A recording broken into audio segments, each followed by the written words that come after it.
Medyo tagal-tagal tayo hindi nakapag-vlog. Well, hindi naman sa hindi nakapag-vlog, no? Pero nasira kasi yung washer and dryer natin. Not washer and dryer, but the washer itself. No? So, nag-malfunction yung parang pinaka-drain pump niya.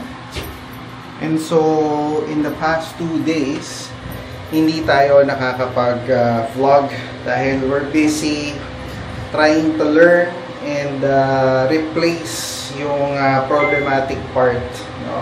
Nag-order tayo ng part, dumating yung part, ayos naman siya, pero hindi siya perfectly matched, pero we were able to make it work. At the very least, no, na ang pinaka-importante is natapos natin yung repair na kailangan natin gawin. And so now, in working order na ang ating washer. So kung hindi ko man naisingit yung clip na to in one of my vlogs, ito pakita ko sa inyo kung ano yung nangyari. So natanggal na natin yung mukha niya, no? Ayan na, remove na natin. So yung parang pinaka-problem is this. Yan. Ito yung motor na kailangan natin palitan. Naka-order na nga pala tayo nung part. I think ang price lang niya is nasa $34 plus tax. O, diba? Hindi siya madali gawin. Ang pinaka naging challenge namin dyan is yung weight.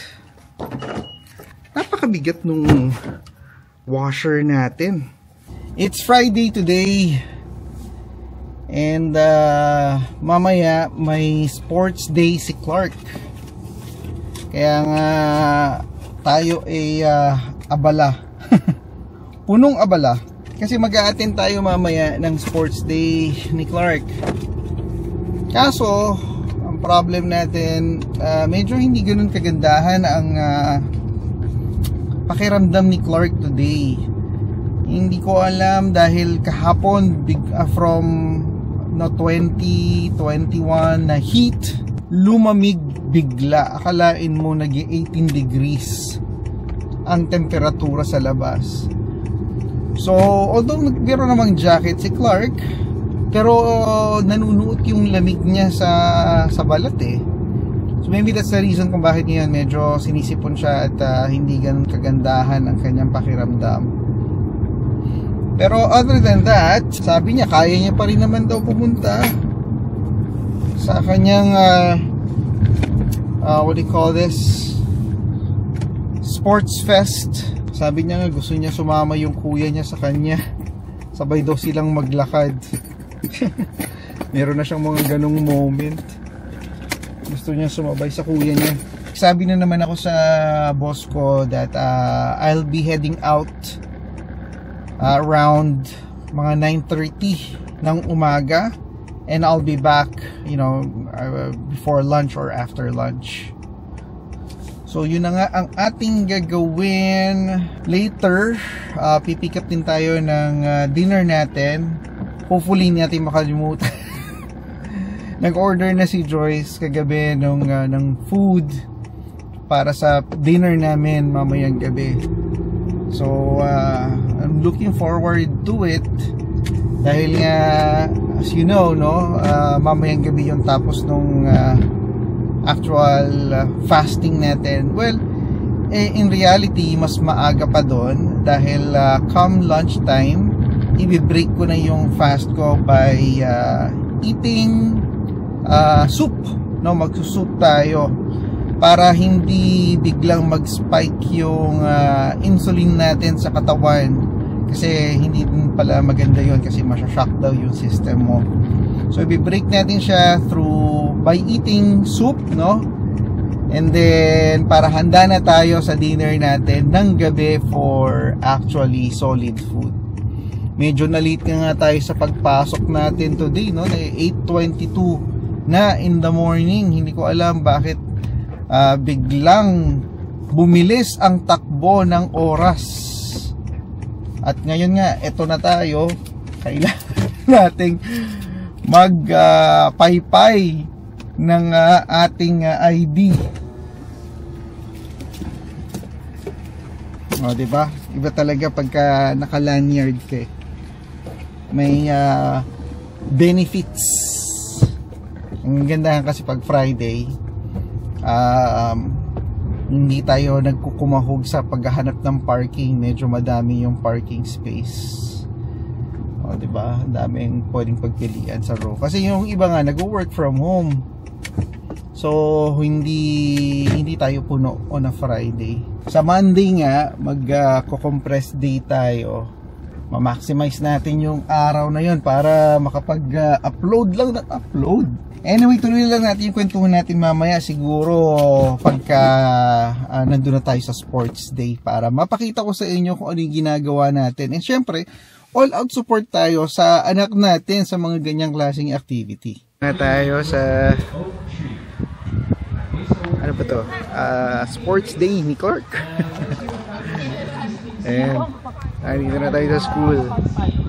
Nakita ko na si Clark eh. Nag-iikot siya doon for the parade.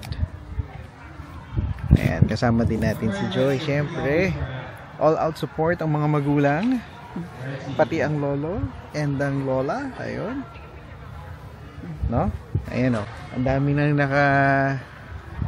set up.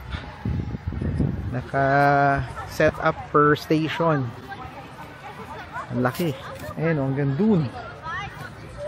So, kung natandaan nyo, no, sa vlog ko, no, finisher ko yung, I think, birthday ni Chelsea yun. Dito siya naglaro.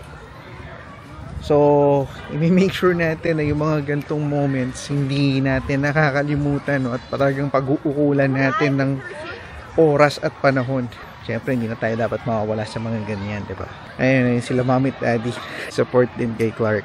Nalapitan natin. Mag-hi tayo. Tingnan natin. Baka lang puntahan tayo dito ni Clark. Huwag ka mag-hi. You have to watch lang from. Bakit? Baka lumali siya sa line eh. Reminder for parents and families we do over there. Oh, yun. Mayroong appreciation daw dahil may parents. Punta tayo. Punta tayo. Sige.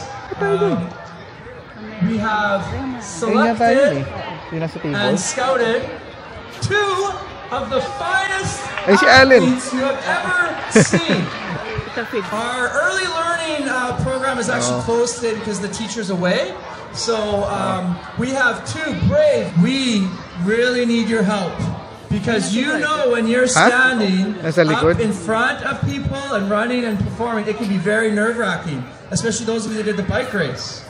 Ooh, so, my bike race. In a moment, when we start that, they're going to run from the fence area all the way to the basketball court. We want to cheer them on, give them a big, loud cheer. And here we go.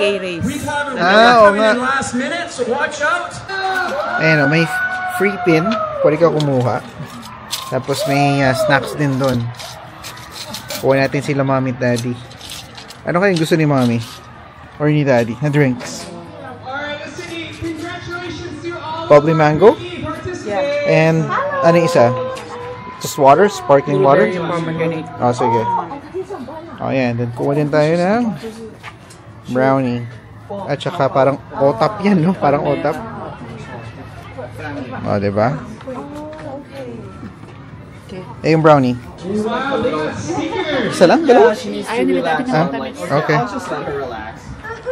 Yeah. Yan. Naka-fast kasi kami ni Joyce eh. So, yung kukunin namin para na lang kay Mommy at Daddy. Dati ba may ganito na? Meron. Hindi ka lang kumukuha. Oo. Malamig-lamig. Pwede na rin pala. Oh, yeah. Diba? Sama tayo kay Clark.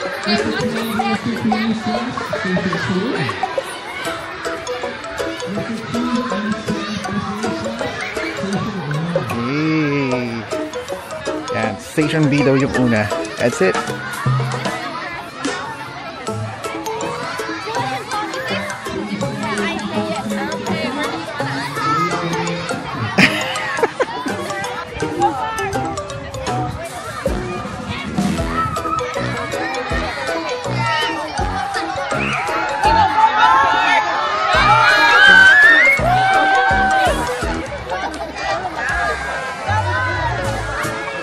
Go Clark!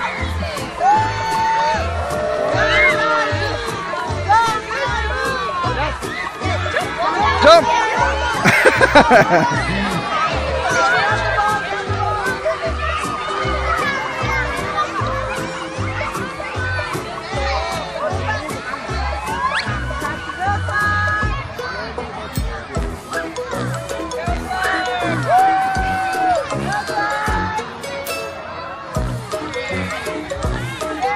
station leaders, 1 minute warning. Good job, Clark.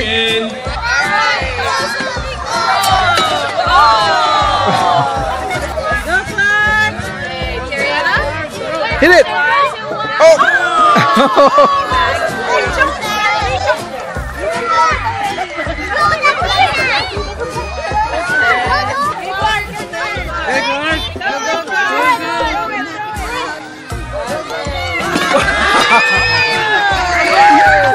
Wow!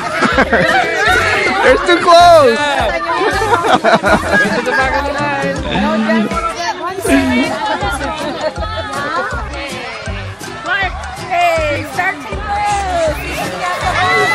Go, Clark!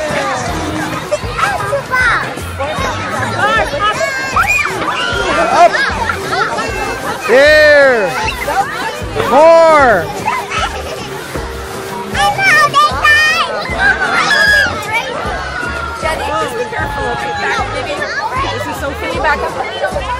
Oh wow, they finished it.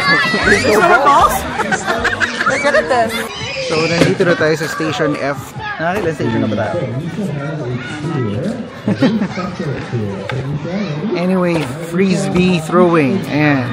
Ano si Clark at saka si Sophie. And that side.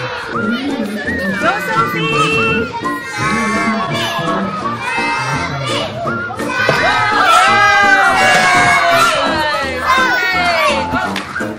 Go, Clark! Go, Clark! Throw it! Shoot in the box! Come on, Clark! Oh. Throw it! Come on, come on! Inside! 2 more! Go! 1 last! Go on!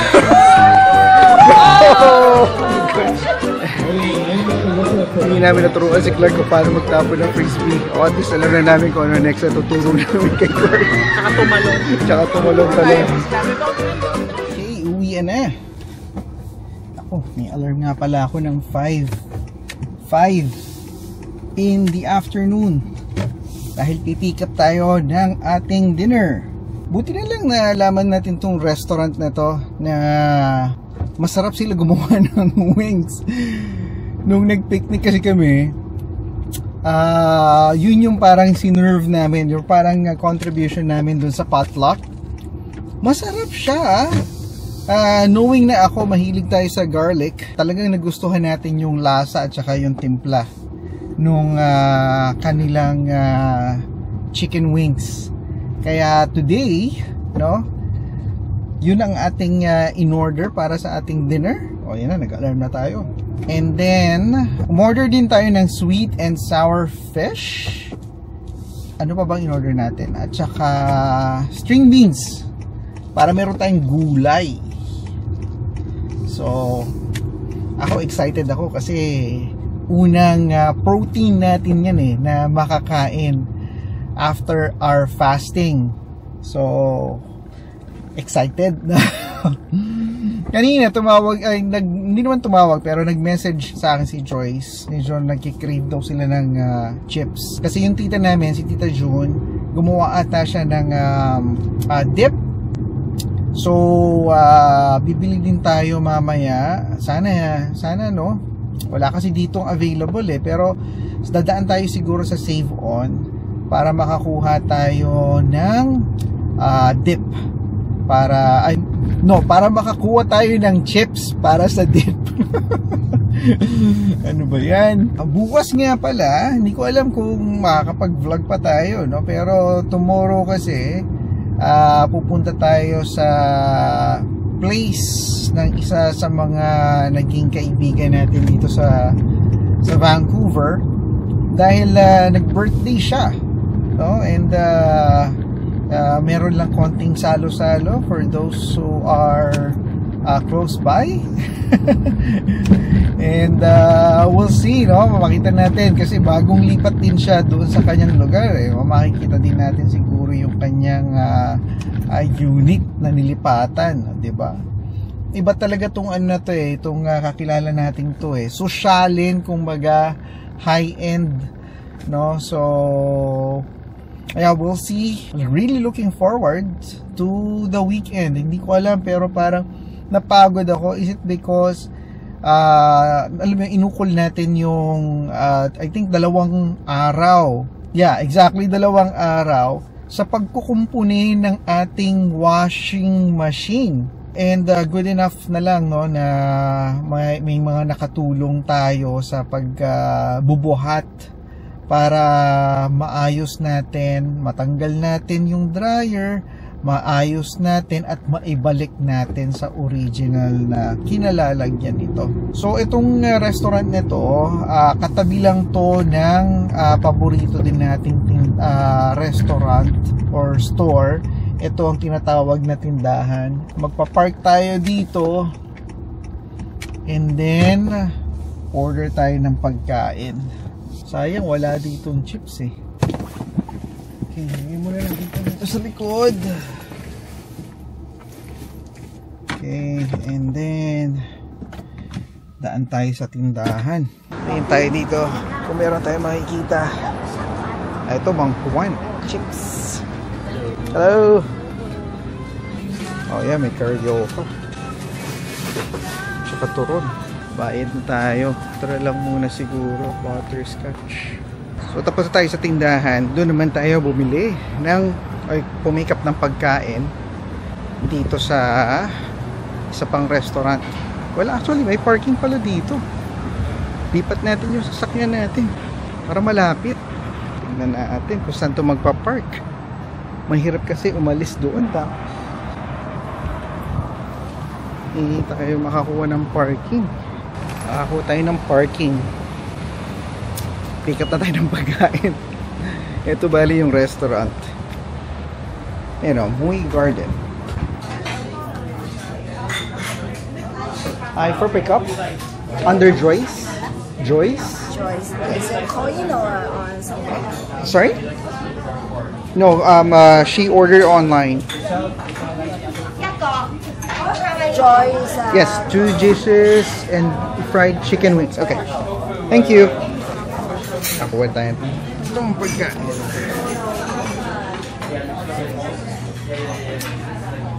Maliit lang yung lugar. Pero masarap yung pagkain nila dito. Malasang malasa. Ayan. Pagkain na tayo. May dinner na tayo. And syempre hindi tayo nag-rice. Sa sobrang sarap ng amoy, gusto ko na siyang tikman. Sa totoo lang. Labas tayo dito. And, tingnan natin kung makakatakas tayo ng 1 o 2 piraso. Uy, ang sarap. Matagal-tagal ko tong inantay eh. Yung pag-aantay natin dito medyo matagal-tagal eh. Sarap po. Naamoy ko na yung garlic. Ito na. Unang taste.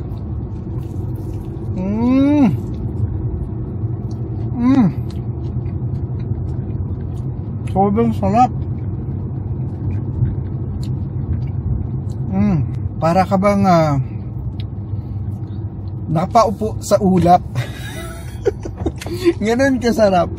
Hindi ko alam dahil ba medyo matagal-tagal tayo hindi kumain, kaya sarap na sarap tayo sa lasang na natitikman natin ngayon.